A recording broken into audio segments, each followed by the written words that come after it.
ಗೆಳೆಯರು ನಮಸ್ತೆ, welcome to Karnataka job news. ಸ್ನೇಹಿತರೆ, ಗೆಜೆಟೆಡ್ ಪ್ರೊಬೇಷನರಿ ರಿಕ್ರೂಟ್ಮೆಂಟ್ ಬಗ್ಗೆ ಈ ಹಿಂದೆ ಒಂದು ವಿಡಿಯೋವನ್ನು ಮಾಡಿದ್ದೆ. ಸೊ ಈಗ ಅದಕ್ಕೆ ಸಂಬಂಧಪಟ್ಟಂತೆ ವೇಳಾಪಟ್ಟಿ ಬಹಿರಂಗ ಆಗಿರುತ್ತೆ. KPSC ಇಂದ ನಡೆಸುವಂತಹ ಒಂದು KS ನೇಮಕಾತಿ ಕುರಿತಂತೆ ಯಾವ ಯಾವ ದಿನಾಂಕಗಳಂದು ಏನೇನು ಕ್ರಮಗಳನ್ನು ಪ್ರಕ್ರಿಯೆಗಳನ್ನು ಕೈಗೊಳ್ಳಬೇಕು ಅನ್ನುವಂತಹ ಒಂದು ಸಂಭಾವ್ಯ ದಿನಾಂಕ ಕುರಿತು ಮಾಹಿತಿ ಬಹಿರಂಗವಾಗಿರುತ್ತೆ. ಸೊ ಈ ವಿಡಿಯೋದಲ್ಲಿ ಕಂಪ್ಲೀಟ್ ಆಗಿರ್ತಕ್ಕಂಥ ಇನ್ಫಾರ್ಮೇಷನ್ ಕೊಡ್ತೇನೆ. ವಿಡಿಯೋವನ್ನು ಸ್ಕಿಪ್ ಮಾಡದೆ ಪೂರ್ತಿಯಾಗಿ ವಾಚ್ ಮಾಡಿ. ವಿಡಿಯೋ ಸ್ಟಾರ್ಟ್ ಮಾಡೋದಕ್ಕಿಂತ ಮುಂಚೆ ಇದೆ ಮೊದಲ ಬಾರಿಗೆ ನೀವು ನಮ್ಮ ಚಾನಲ್ನ ನೋಡ್ತಾ ಇದ್ರೆ ಸಬ್ಸ್ಕ್ರೈಬ್ ಮಾಡ್ಕೊಳ್ಳಿ ಮತ್ತು ಬೆಲ್ ಐಕಾನ್ ಕೂಡ ಕ್ಲಿಕ್ ಮಾಡಿ. ಸ್ನೇಹಿತರೆ, 2026 ಮತ್ತು 27ನೇ ಸಾಲಿನ ಗೆಜೆಟೆಡ್ ಪ್ರೊಬೇಷನರ್ ಗ್ರೂಪ್ ಎ ಮತ್ತು ಗ್ರೂಪ್ ಬಿ ಅಂದಾಜು ಹುದ್ದೆಗಳು 313 ಅಂತ ಇದೆ. ಸೊ ಈ ಒಂದು ನೇಮಕಾತಿ ಕುರಿತಂತೆ ಸಂಭಾವ್ಯ ದಿನಾಂಕಗಳ ಒಂದು ಪಟ್ಟಿಯನ್ನು ಬಿಡುಗಡೆ ಮಾಡಲಾಗಿರುತ್ತೆ. ಸೊ ಇಲ್ಲಿ ಏನೇನಿದೆ ಅಂತಂದರೆ 30/6/2026 ಪ್ರಸ್ತಾವನೆಯನ್ನು ಸ್ವೀಕೃತ ಮಾಡಿದರೆ ದಿನಾಂಕ 7/7/2026ನೇ ತಾರೀಕು ಅಧಿಸೂಚನೆ ಪ್ರಕಟ ಆಗುತ್ತೆ. ಸೊ ಅರ್ಜಿಯನ್ನು ಸ್ವೀಕೃತ ಮಾಡುವಂಥದ್ದು ದಿನಾಂಕ 7/7/2026ರಿಂದನೇ ಆರಂಭ ಆಗುತ್ತೆ.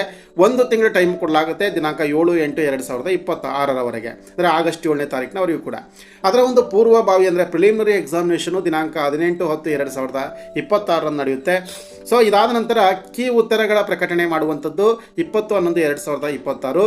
ಹಾಗೆ ರಿವೈಸ್ಡ್ ಕೀ ಆನ್ಸರ್ ಪರಿಷ್ಕೃತ ಕೀ ಉತ್ತರಗಳನ್ನು ದಿನಾಂಕ 5/12/2026 ಬಿಡುಗಡೆ ಮಾಡಲಾಗುತ್ತೆ. ಹಾಗೆ 1:15 ಶಾರ್ಟ್ ಲಿಸ್ಟನ್ನು ಎಲಿಜಿಬಿಲಿಟಿ ಲಿಸ್ಟನ್ನು ಮೇನ್ಸ್ ಎಕ್ಸಾಮಿಗೆ ಎಲಿಜಿಬಿಲಿಟಿ ಲಿಸ್ಟ್ ಇದು. ಸೊ ಇದನ್ನು ಡಿಸೆಂಬರ್ 12ನೇ ತಾರೀಕು 2026ನೇ ಇಸ್ವಿಯಂದು ಬಿಡುಗಡೆ ಮಾಡಲಾಗುತ್ತೆ. ಹಾಗೆ ಮೇನ್ಸ್ ಎಕ್ಸಾಮ್ ನೋಟಿಫಿಕೇಶನ್ ಆಗುವಂಥದ್ದು ಡಿಸೆಂಬರ್ 21, 2026. ಹಾಗೆ ಮೇನ್ಸ್ ಎಕ್ಸಾಮ್ಗೆ ಅಪ್ಲಿಕೇಶನನ್ನು ಇನ್ವೈಟ್ ಮಾಡ್ತಕ್ಕಂಥದ್ದು ದಿನಾಂಕ 21/12/2026ರಿಂದ 4/1/2027.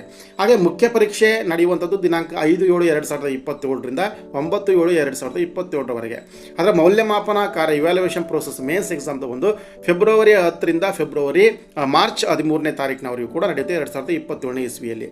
ಹಾಗೆ ಮುಖ್ಯ ಪರೀಕ್ಷೆಯಿಂದ ಅರ್ಹತಾ ಪಟ್ಟಿಯನ್ನು ಮಾಡಿ ಸಂದರ್ಶನಕ್ಕೆ ಒಂದು 1:3 ಎಲಿಜಿಬಿಲಿಟಿ ಲಿಸ್ಟನ್ನು ಬಿಡ್ತಾರೆ. ಸೊ ಅದು ದಿನಾಂಕ 17/3/2027 ಬಿಡುಗಡೆ ಮಾಡಲಾಗುತ್ತೆ.